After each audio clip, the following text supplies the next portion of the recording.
Yeah, we got to keep fighting for our rights over and over and over and over. These lobbyists in our government are really making the situation worse for a lot of people. Not just the cannabis community, but for so many people. But here's how it affects us. Government lobbyists are trying to make it so that we can't access any medicine except their poisonous drugs that they're making a killing off of, literally, in more ways than one.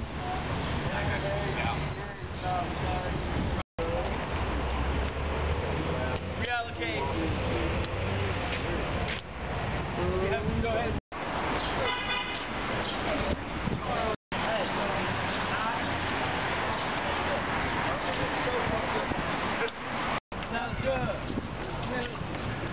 We really are sick of having to do this. We shouldn't have to, except for all these lobbyists with all this money able to buy the government. So, anyway, we don't have a government, we just have lobbyists. We're patients, not criminals. You're not wrong. We're patients, not criminals. Scheduled as medicine as the way we use it. It's criminal. It's doing more harm to prosecute us than the actual cannabis would do, which it does no harm. Cannabis can't do no wrong, go right. You're wrong. Medical cannabis can't do no harm. Schedule now. You know how. Unschedule now. You know how. Unschedule now. At a level that most street criminals are at right now. Cannabis patients, huh? Cannabis patients.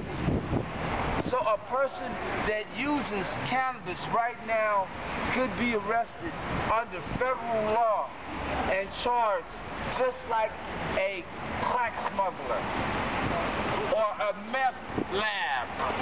And that stuff isn't medicinal. And that is not nothing medicinal. I would never touch those drugs. He's in jail for healing. That's ridiculous. Thank you.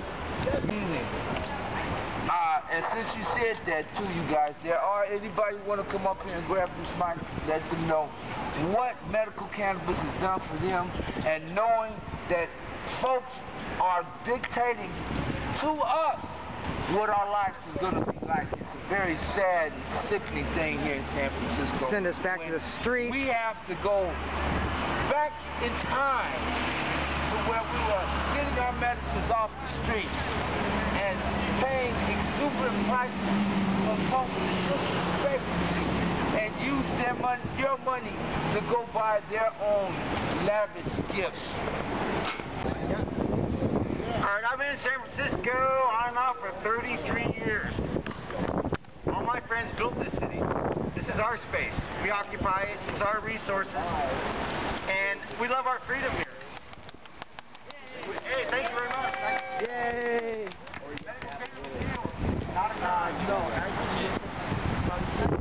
So I love the city, and I love the fact that for like 80 years, a lot of people around the country have been using cannabis to heal with.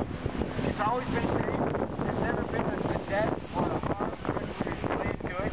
The things that kill us have been the things that they've already taxed and regulated, which are like alcohol, which is a poison, and big pharma drugs, which are poisons, which every time they put out a new one and they make all this money and they profit off of you, then about 10 years later people start dying from the big pharma drugs.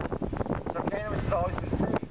So when you look back at the history of laws, you gotta sit there and wonder, there's something called a police power, and that's the power the government has to come and talk to you and insist that you talk to them and interfere in your life with a tax or a burden or some arrest or an incarceration or a prosecution.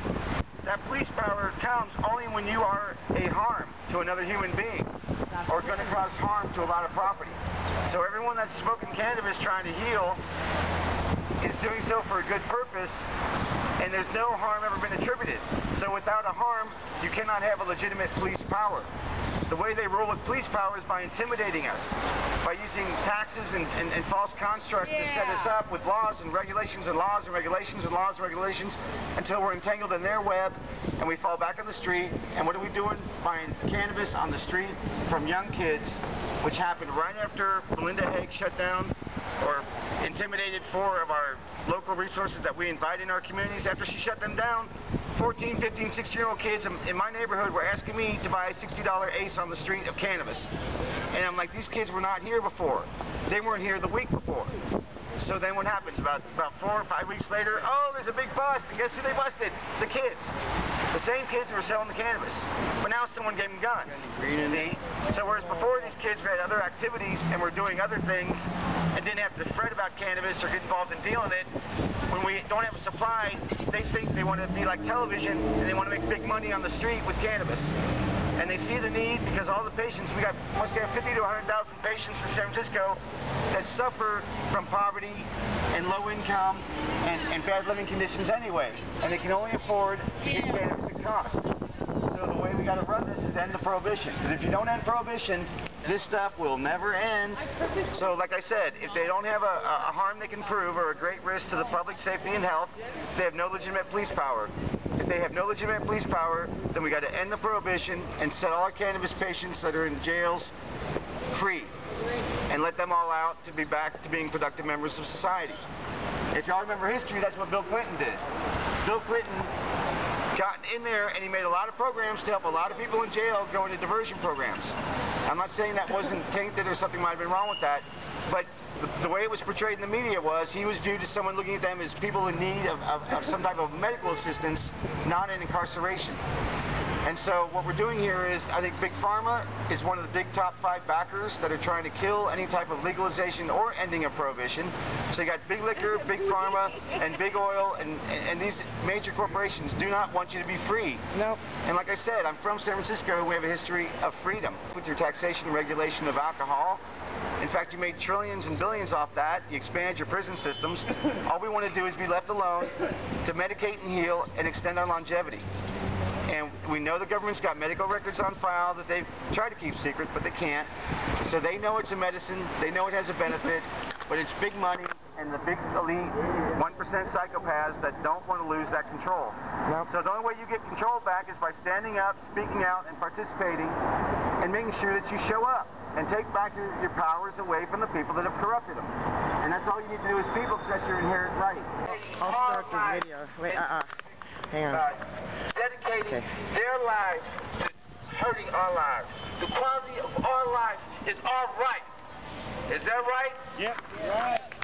Quality of the right is what? Medical rights is what? All right.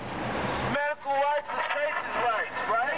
Right. Patients' rights. Medical rights is patients' rights. Medical rights is patients' rights. Medical rights are patients' rights. Medical rights are patients' rights. Thank you. But what I was going to say before I led you into that really messed up chant is I know their holder has the power to take medical cannabis off Schedule 1 and make it a either legal or medicinal drug that can be well overlooked by the cities and counties that choose to have medical cannabis in their cities. He knows how. That's why I say, tell Holder to unschedule now. He knows how. Unschedule now. He knows how. Unschedule. Our sanctuary city. Save our sanctuary city. Save our sanctuary city. Save our sanctuary city. Save our sanctuary city. Save our sanctuary city. Save our sanctuary city. Save our sanctuary city. We shall not be moved.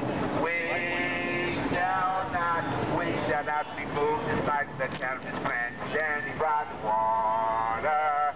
We shall not be moved. We shall not. We shall not be moved.